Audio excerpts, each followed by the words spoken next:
Hi, I'm Bermudez, and today we're going to be talking a bit about screenwriting. I have worked concurrently as a screenwriter and as a literary writer for about the past 8 years, and I very much believe in the power of those two disciplines serving each other. I think that screenwriting can be tremendous for literary writers and vice versa, so I'm excited to get into it with you. This is a very quick introduction to me. As I mentioned, I work in both screenwriting and literary writing professionally. My first book came out as winner of the Iowa Short Fiction Award in 2022, and I've done a few feature projects. My next feature film project will shoot in summer of 2023. And I'm very excited to share some insights with you today, wherever you are on your literary writing journey and on your screenwriting journey, whether you're just getting started or looking to continue.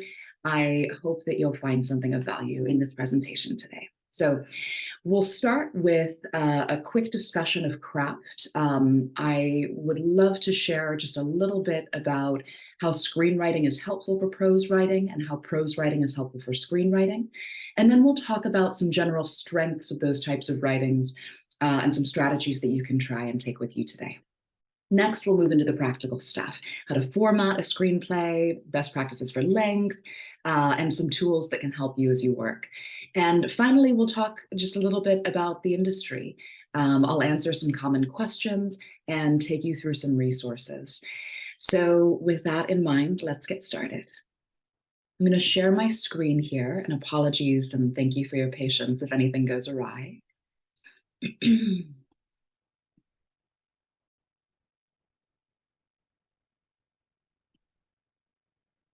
Okay, great. So hopefully you can see my screen now. Again, this is a little bit of what we'll be covering. Quick introduction to screenwriting, discussion of craft, some practical tools, strategies, best practices, and then I'll cover some professional notes and common questions. And then we'll leave with some strategies for future writing goals. So first, let's talk about fiction. And included in fiction here, I do want to extend this to a slightly broader discussion of prose writing. So if you're a creative literary writer in fiction or nonfiction or a combination of the two, you're already familiar with some of these strengths. And it's good, I think, to keep these in mind as we enter into a discussion of screenwriting as well. So first, there's the opportunity of blending reality and surreality or non-reality or toying with reality.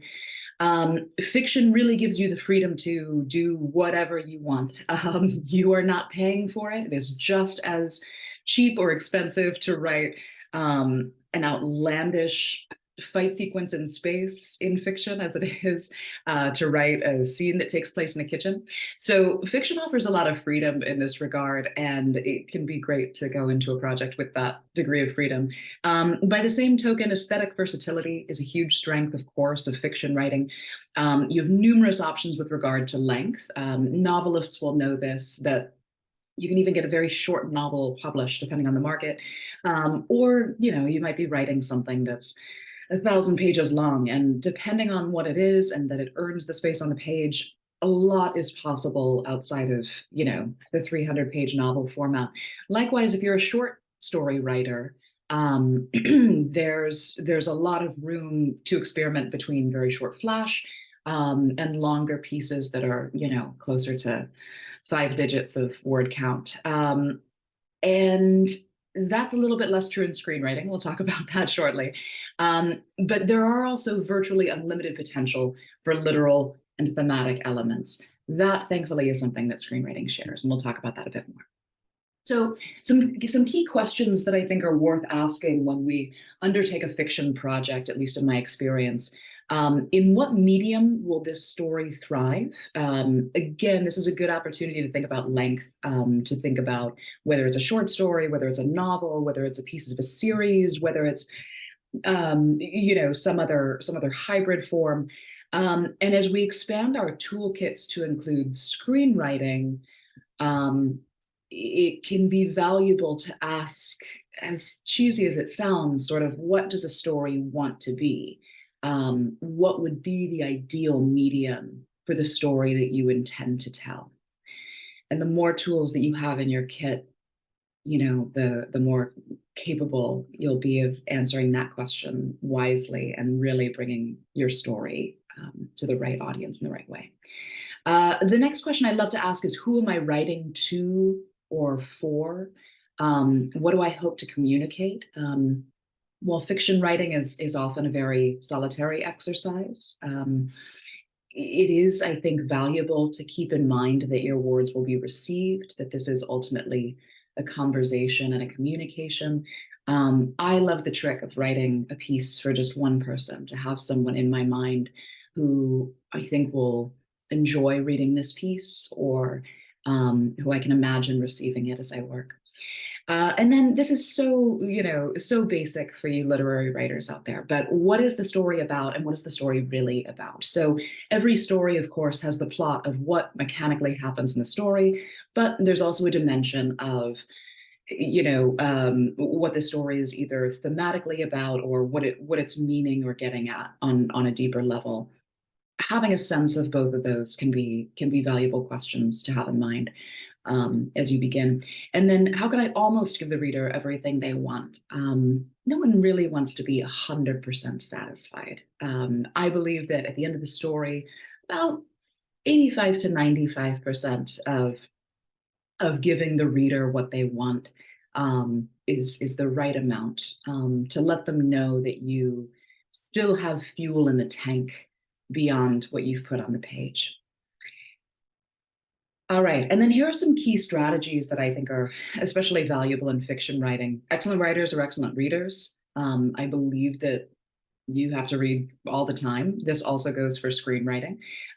Setting goals both creatively and practically, I think, is extremely valuable.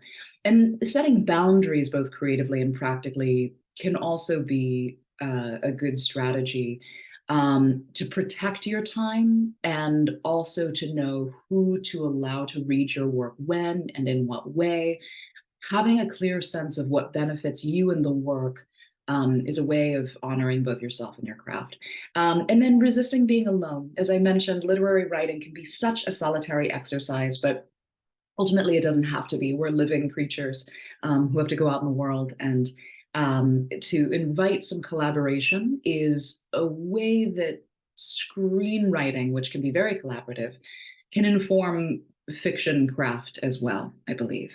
So we'll touch on that a little bit more, but I want to get right into screenwriting. So some of the key benefits of this type of style are that it's a highly vibrant, vivid, focused, punch you in the gut type of writing. There's just no room for excess. And I'm sure we've all heard that, compression and editing are a boon in any writing discipline, but in screenwriting, they're mandatory. Even complete sentences are not always required in screenwriting. Whatever is the most efficacious and whatever is the best at conveying what you intend sensorily is sort of what wins in screenwriting. And I think that, even as literary writers, we can learn a little bit from that degree of compression, and very, very vivid intentional writing. So everything in screenwriting is in the present tense. Obviously, dialogue is excluded from this. Characters will say what they say, but the action lines on the page will always be present tense.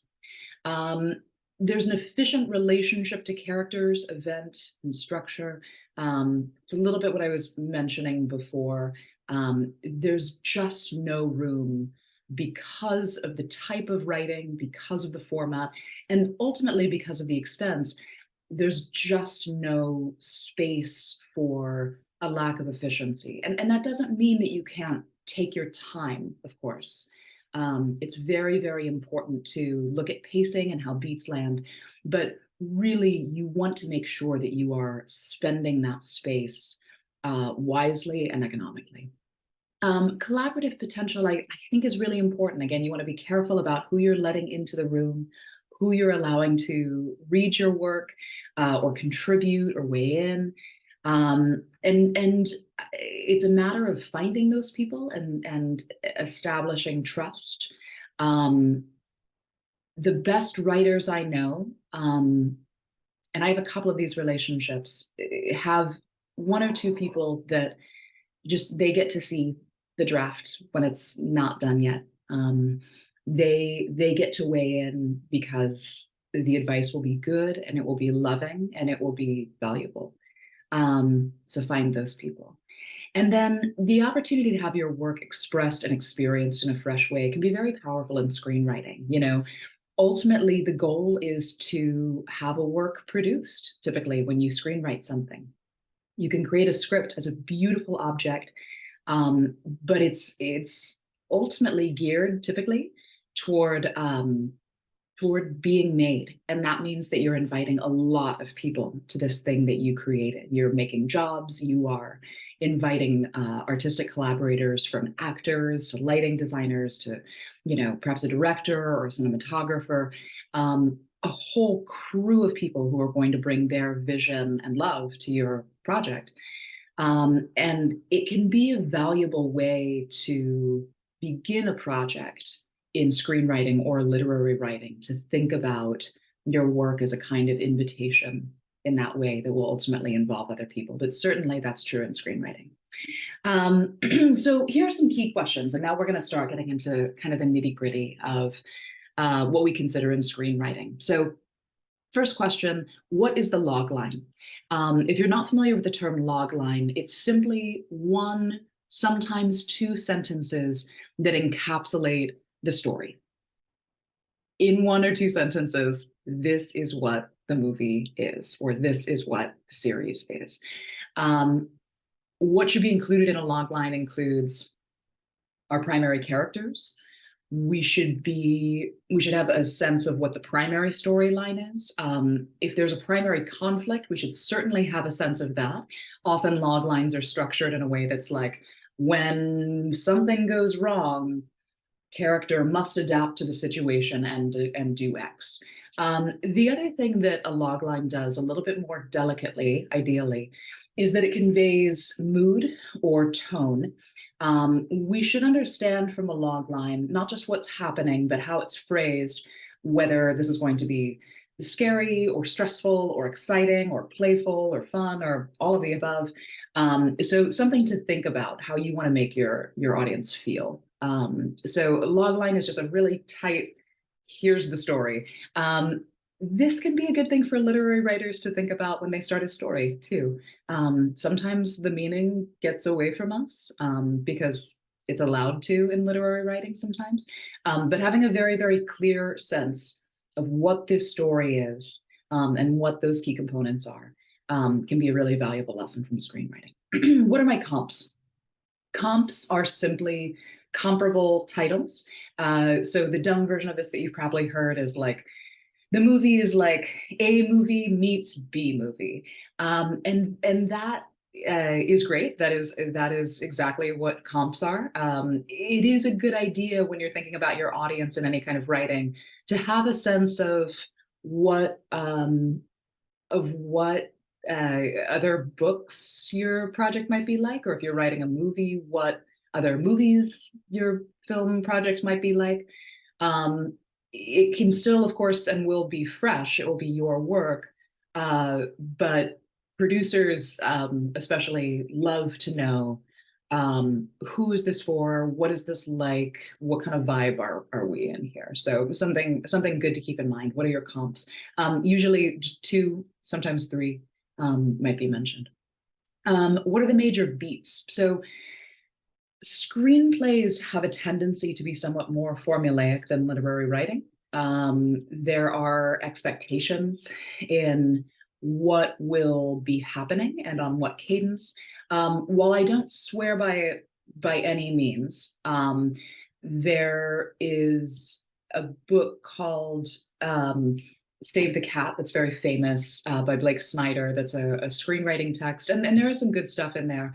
One thing that I think is valuable, even just as an exercise as you write your stories, and certainly as you compose screenplays, is to think about the structure of the beats. So major incidents, like basically our opening, our inciting incident, What's the action that takes us from Act 1 into Act 2? What is the midpoint? Where are reversals? What's the best moment of the script? What's the worst moment of the script? And you can get pretty formulaic, like down to the page with this, and it often works. But it's a valuable tool to say, okay, here are the major things that happen, and when, and where, and why. How does action demonstrate character? So when we screenwrite, there's no interiority on the page. If someone is feeling something or thinking something, we have to get it through a gesture or a teardrop or a mood change or something that happens in the environment. If we cannot see it or hear it, it does not go into a screenplay. There's just no interiority. And this can be an interesting exercise for literary writers, I think. So thinking about ways that action can demonstrate your characters, good idea for any type of writing, of course. And then what is the conflict, not just overall, but in each scene? Just like in literary writing, every scene needs to be moving us forward. We need to have an arc that is not only the big arc, but that is an arc within the scene that is moving forward character and moving forward plot. Sweet scenes of people kind of just getting along are not our favorite in movies. And then in what ways, which also connects to how each scene propels the story forward. And then in what ways could my story be more cinematic? And what have I never seen before? So thinking about your literary writing as something that will be cinematically experienced, something that's sensory, something that would make an audience feel something, can be really, really helpful. And of course, when we're screenwriting, there's always a hope for something that is fresh, that is new. A wonderful place to begin is with something only you know as a writer, something that's a unique experience to you. And that goes for screenwriting, of course, as well. So key strategies in screenwriting include looking for opportunities to condense, as I mentioned, developing characters through dialogue and action, cutting anything that cannot be sensorially experienced, living and writing in the present tense, reading everything you can. I'll share a link later to a really good database of screenplays that you can read for free online, and then make friends and short films. If you have any ambitions about bringing your own projects to life as a director or as a producer, it's time to start connecting with other people and sharing your passions. Wherever you live, the industry is very much becoming more diffuse. Again, finding people that you trust is vital, and it's becoming a good time to do that almost anywhere geographically. All right, cool. So I want to look at a quick example of how a story looks and feels different in literary writing and in a screenplay. And this will introduce us to our format as we move into the mechanics. So I'll just read this very quick passage from Margaret Atwood's The Handmaid's Tale. There must have been a chandelier once. They've removed anything you could tie a rope to. A window, 2 white curtains. Under the window, a window seat with a little cushion. When the window is partly open, it only opens partly. The air can come in and make the curtains move. I can sit in the chair or on the window seat, hands folded, and watch this. Sunlight comes in through the window too and falls on the floor, which is made of wood, in narrow strips, highly polished. I can smell the polish. Great. So let's look now at this same moment in screenplay format. The blood-red van drives away down the country road. As it grows smaller in the distance, we hear June's voice. June VO. A chair, a table, a lamp. Interior, Waterford House, bedroom, day. The bedroom is perfectly neat, decorated in beiges. Polished wood floor, braided rug, a folksy touch. It could be a room in a quaint New England B&B. Above, on the ceiling in the middle of the room, there's a spot that's been plastered over. There must have been a chandelier once. They've removed anything you can tie a rope to. So as I'm sure you can see from these two samples, there's a lot of crossover. We're in the same scene, but the impact is slightly different, and certainly the presentation is different. So let's look at a couple of these differences. So first of all, I just want to call your attention to some of the mechanics of the formatting here. Anytime we're introducing a significant object, it's going to be in all caps the first time we see it. So the blood red van is something that we're calling the readers and ultimately the viewers' attention to. June's voice, also important. This is kind of introducing a character. VO simply means voiceover. That means that we don't see her visually, we hear her voice. The trick of a screenplay also, you'll start to notice a lot of these little details. A lot of this stuff is signals that are for a crew eventually shooting a film, and are valuable for orienting the reader, but are also practical touches. So in that spirit, interior Waterford House, bedroom, day. This is what's called a slug line or a scene heading. Some people will just call it a slug. It will always be formatted in this way, either INT for interior or EXT for exterior. Really, the reason for that is so that lighting knows what to do, and the person who's scheduling your your shoot will know whether this can be shot at day or night, or that it's really just that practically important. And then of course we need to know where we are. So Waterford House, sometimes there will be a second location separated by dashes, which tells us a little bit more specifically. So for instance, if you have interior, the palace, night, we're probably going to need to be a little more specific than that. Interior, the palace, ballroom, night. Otherwise, we don't really have a sense of the space. And then we'll always end with some version of day or night. Sometimes this gets a little fancy. If you want to get fancy and you feel like it's helpful, you can do things like dusk or early morning. But really, it's usually day or night to close out those slug lines. And then we want to set the scene. So these are what are called action lines. And then within dialogue, this is basically the way that characters and dialogue will always be formatted. Calm in this draft is what we would just call a parenthetical. You want to be quite sparing with these in your screenplays, mostly because these are most often the decisions that an actor would make or that a director would suggest. So you want to leave those alone except where they're needed to convey the tone or set the scene.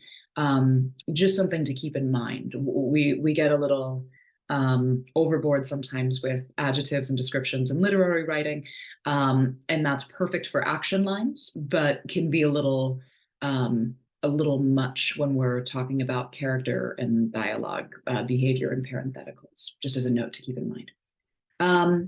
Okay, cool. So here are a few resources. I'll just, I promised tech issues, right? So here are a few resources that I'll just share right now at this phase that are really good for screenwriting beyond the scope of this quick introduction. StudioBinder.com is one of several platforms and databases where you can find free screenplays online.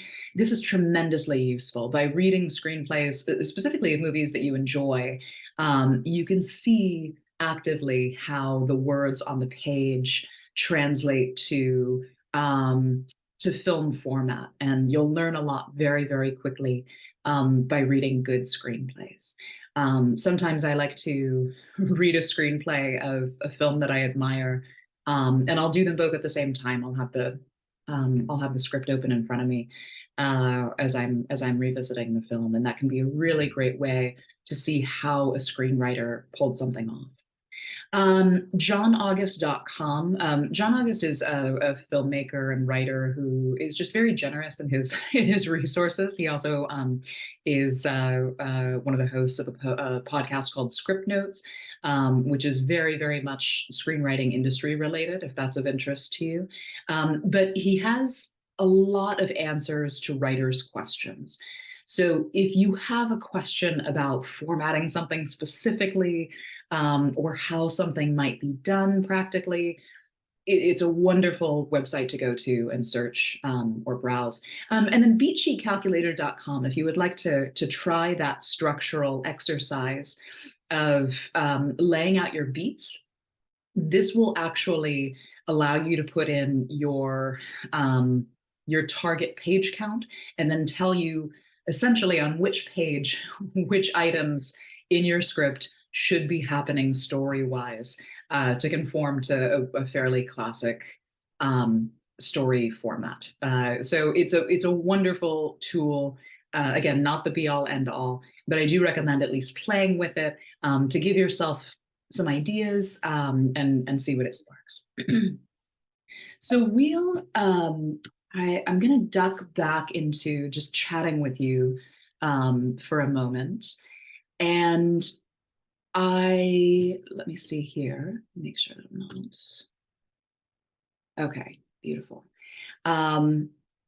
So an exercise that I'd like to encourage you to try is pretty simple, and it involves choosing some core elements. So character, setting, conflict, and action. Again, character, setting, conflict, and action. And then I like to do this with a clock. Set yourself a very short period of time, 15, 20 minutes, and write a very short story. See what comes up naturally when you're under the gun. Then the next thing that you're going to do is that you're going to try to write that same story as a screenplay. This can be extraordinarily valuable because almost always you will find things that are better for the screenplay in the prose writing, and you'll find things that are better for the prose writing in the screenwriting version. Again, oftentimes this is more immediacy, or it's a different way of treating character, or it's a way of nudging yourself away from interiority when an action would actually serve you better.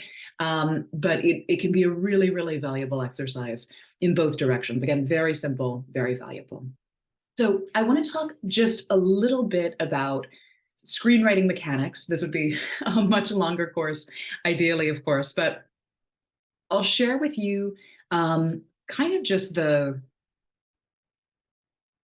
do another quick screen share with you. And this is a script that I wrote, so we're not in sort of any copyright violations.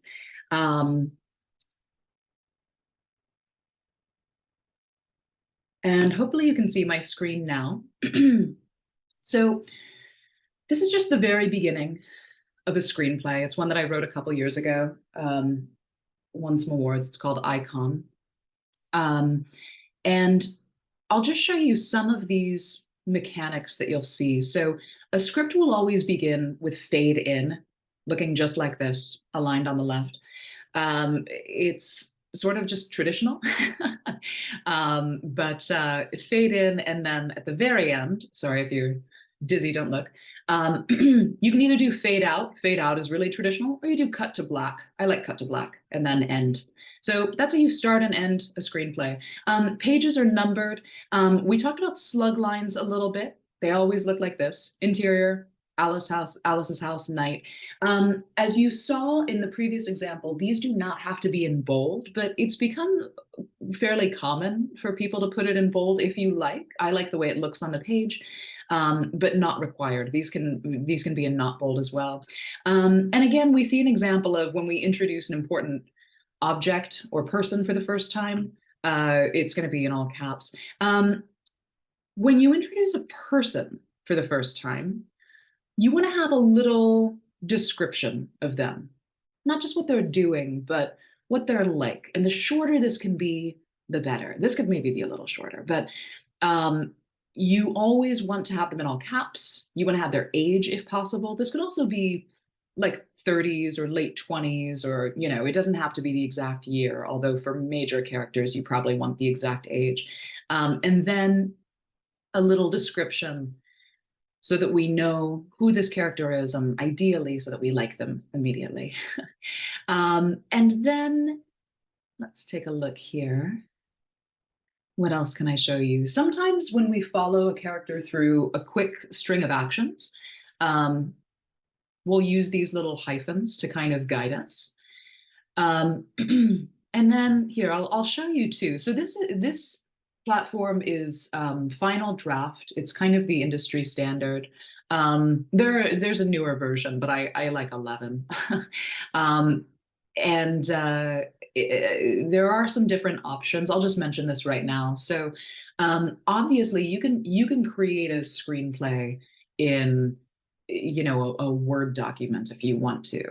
You could do it by hand as long as you're indenting correctly. But as you can see, it's a pretty specific format with the way that character names, dialogue, action, parentheticals, everything's just very specific. So it can get very tiresome to orchestrate all that on your own, which is why multiple screenwriting softwares exist. I do recommend Final Draft if you are strapped for expenses. Writer Duet is one that offers, I believe, 3 free scripts. You can access that platform online. But again, and there's some other good ones. Highland is one that a lot of people swear by, and they're all kind of different costs. But like any software, it's sort of an investment. Final Draft is sort of the standard that I would recommend industry wise. But again, very much up to you and your needs and preferences. So let's look real quick. So in Final Draft, we can go up here and click Elements. And this is going to take us through our general elements. So general, you won't use this very much. That's literally just if you were using the program like a word processor. Scene heading we talked about. Those are our slug lines. Action, as you can see, is always going to be aligned on the left. And that's what's always going to be in present tense. Then character. These are always going to be indented as such with all caps. And again, if someone is speaking but not on screen, that'll be VO if it's a narration, or you will see OS, which stands for off screen, if we can't see the character, but they are diegetically in the scene. So for example, if the scene takes place in the kitchen and Alice is in the living room and she's shouting from the living room, that would be OS, off screen. Whereas this is like a monologue, so we're going to get voiceover for that. And then parenthetical, we talked about, very sparingly used. And then dialogue, you can see that formatting here as well. One thing that is cool about Final Draft is that, let me see if it'll let me do both things at once. It may not. I'll pop out of this for a sec. So one thing that is cool is that it will allow you to do what are called alt lines. So if I wanted to experiment with a different line, I could type that in here and then toggle between them and choose the one ultimately that I prefer. So that can be kind of cool. You probably also see the script notes thing. That's where you can just make little notes for yourself, so you don't lose track of those ideas as you write. Okay, cool. Parentheticals we talked about. And then that's just about it for elements. Transition, this is what would be like a cut to or smash cut to if you want it to be very fast. I'll show you how that looks. Again, sorry, I should have warned anyone who gets motion sick that there we go. So cut to, and this just means it's a very dramatic shift from one scene to another. Back to, we are visiting this scene and then we're coming right back. And these are just simply labeled transitions. Other elements that you'll see on this list are things that for the most part you're not going to use unless you're directing your own work. So a shot, for example, would typically be something that a director chooses. So you're not going to typically build that into a script, again, unless it's something very, very, very important. It has to be this specific kind of shot. Try to avoid those when you can. Directors tend not to love it. But if you are directing your own work or if you're collaborating with other people, it can be fun to say, I want this to be, this very specific kind of shot, and you can describe and label the shot. But generally that won't be best practices at the screenwriting phase. Okay, cool. So that's just a quick peek into the formatting of a screenplay. The typical industry expectation has classically been that a good screenplay is for a feature project is about 110 minutes long. Now, what producers really love is a 90-minute script. They love a 90-page script. And I should clarify too that basically, part of the reason that screenplays are formatted this way is so that they come out to be about 1 minute per page. So if you have a 100-page screenplay, it's going to be about an hour and 40 minutes long. So the hour and a half format, the 90-page feature script, very, very, very popular, mostly because, films are very expensive. So the shorter, the better, but 90 is still a very marketable length. If you watch a lot of films, you'll notice that there's been a little bit of a trend, especially with streaming platforms, toward kind of like a 90-minute-ish film format. Now, some films are, of course, much longer than that. This screenplay that I was just sharing with you is just over, it's like 122 pages or something, and it has to be. But general best practices are try to keep it around 110 if you can. If you can get a full story into 90 pages, brilliant. You are upping the odds of its marketability. And in terms of TV writing, again, the same, kind of holds true. If you're writing a half-hour pilot, which is just the first episode of a series, if you're writing a half-hour pilot, it's going to be about 30 pages. If you're writing for an hour-long series, like a drama, you're looking typically at a 60-page script. And again, there's a little wiggle room, right? No one's going to fault you if it's 57 or 62, but it's good to, especially for TV, keep it in that, that lane, because the timing is so specific. There are a couple of other rules for TV writing that we don't have time to get into in this context, probably, but the resources that I shared can help guide you if you're specifically interested in TV writing. One of the big differences is act breaks. You'll label your act breaks in a TV pilot often, which is typically not the case when you're writing a feature.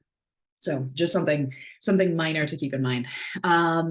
Okay, very good. So we're blazing through a lot of information fast.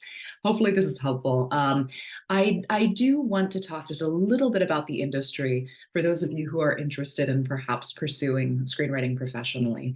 So what industry folks are typically looking for are simply fresh stories and excellent writing. You can follow trends in what's being produced. If a show is very successful, suddenly, every company wants one or wants a version of that.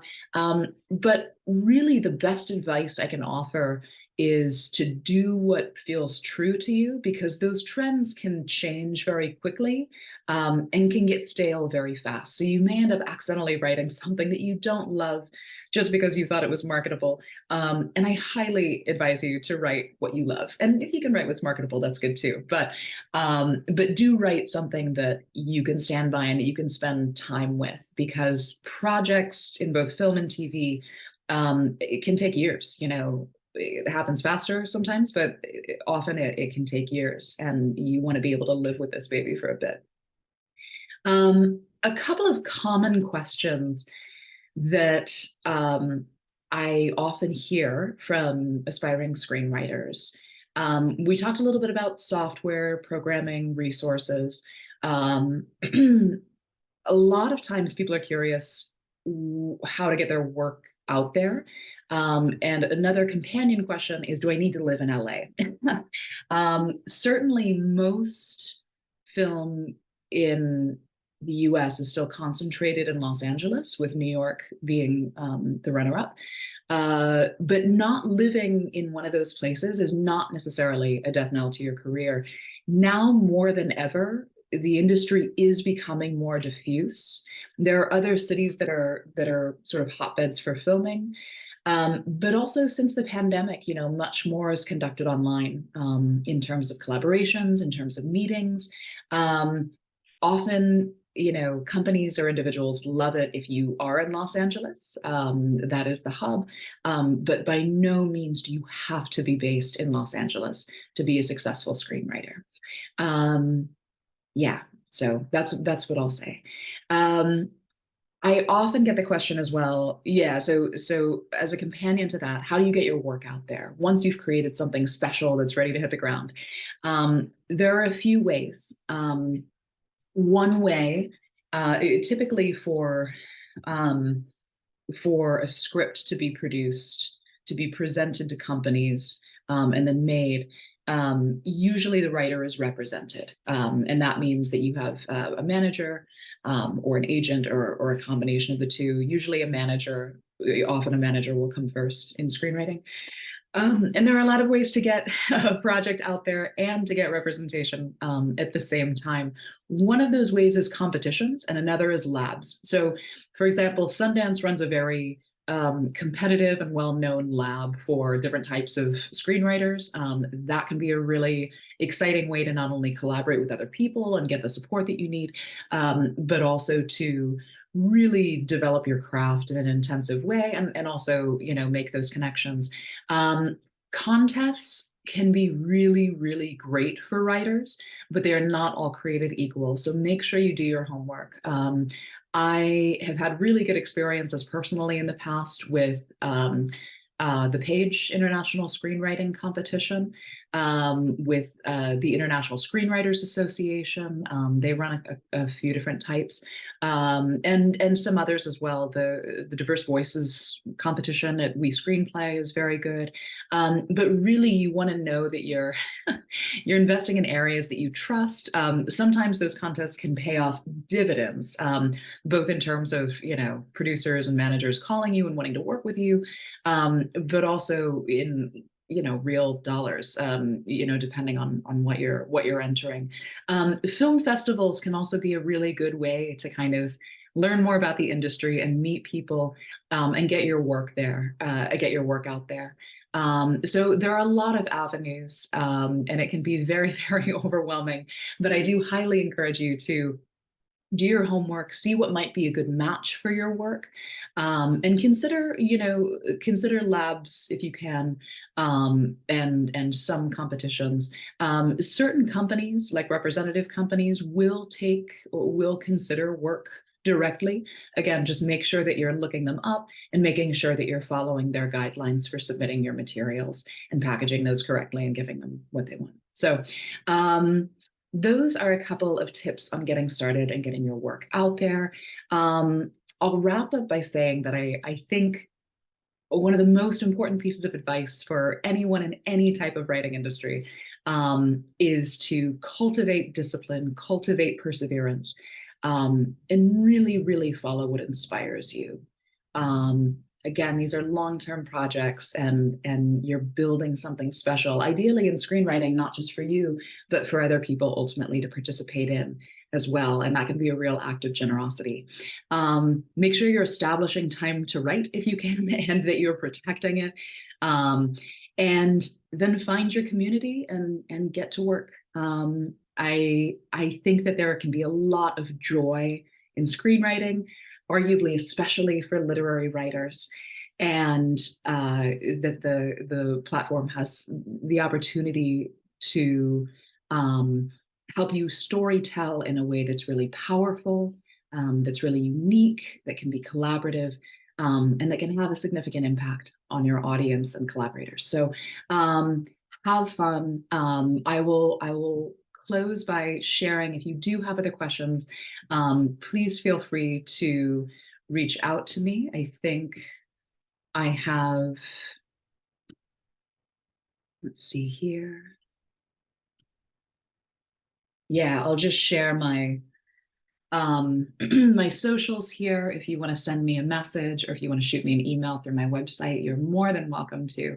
And I'm so appreciative and excited for you to continue on this journey. Thank you so much for listening, and thank you for participating in the AWB community. And happy writing.